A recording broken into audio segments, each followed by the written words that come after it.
We all know dark comedy movies, right? Even if someone is dying on screen, we know to take it lightly and laugh about it.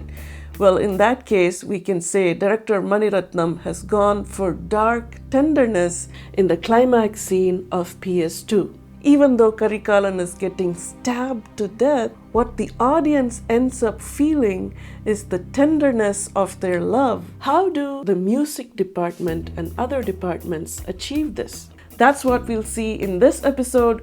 Welcome to the Soesans channel. I'm Sukrish. This entire sequence of Karikalan's death is a tug-of-war between darkness versus tenderness, and every department has worked beautifully to bring out that tug-of-war. For instance, take the lighting department. Although the whole scene is dark, they use flashes of lightning to show us their tender expressions. And the camera department, although Karikalan is getting stabbed to death, the camera mostly focuses above their shoulders so that we can see their tender hug for most of the time. The costume and makeup department, although they're wearing black to set the dark tone, Nandini's hairstyle is loose and soft to show that she's softened up with tender feelings. Usually, her hair is tied up tight when she's making evil plans to kill Karikalan. And as for the music, we have these intense fast violins to set the dark mood throughout the song.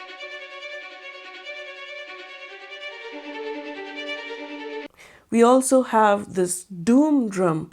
You know, in movies, whenever bad things happen, you have that boom, boom sound, right? And to counter the dark mood set by these two instruments, Rahman starts some sweet chords. You can hear these chords in the YouTube version of the song. Chords are nothing but pressing down 3 or 4 keys on the keyboard at the same time.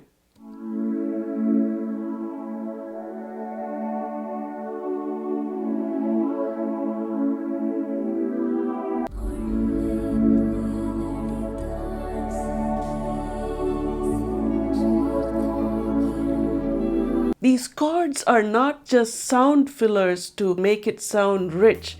These chords are very meaningful, turning a death scene into a love scene. In the YouTube version of this song, as another tender element, Rahman adds a touching and tender cello.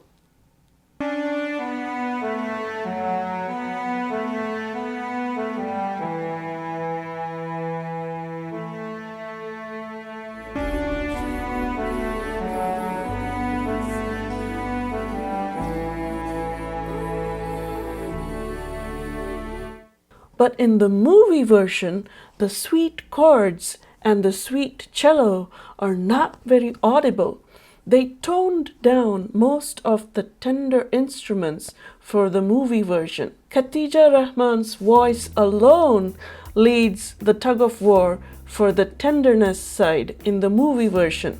With so many versions, it raises a question in my mind.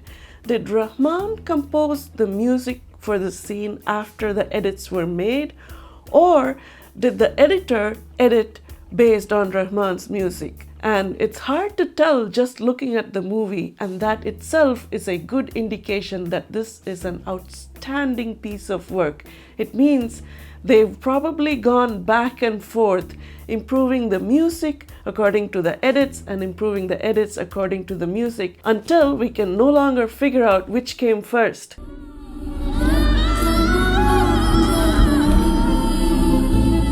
All that crying and screaming, oh my goodness, that brings us to the 2 MVPs, the most valuable players behind the scenes, dubbing artist Deepa Venkat and singer Khatija Rahman.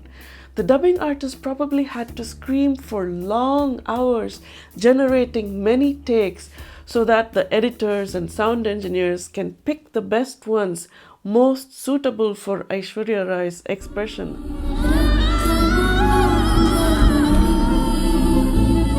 Bet she had to drink a lot of warm water that day. And finally, the magic behind the song, singer Khatija Rahman's voice. Right from the time she sang for Endiran, her voice has suited the sweet and innocent scenario really well. Doesn't that sound like an innocent, idealistic schoolgirl? Same here.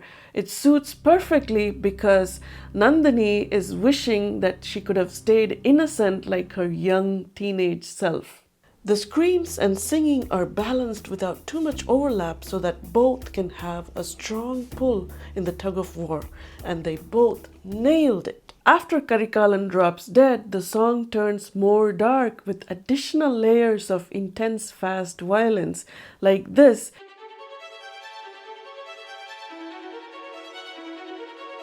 When the Pandya rebels grab Nandini and escape.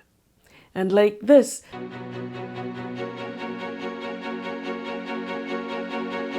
Cha-cha-cha-cha-cha-cha-cha. The truth hits Nandini like 1,000 nails. It feels as though darkness has won this tug of war. But wait, let's take a step back. Director Maniratnam's vision has taken something dark and turned it into something so tender that it looks like ballroom dancing.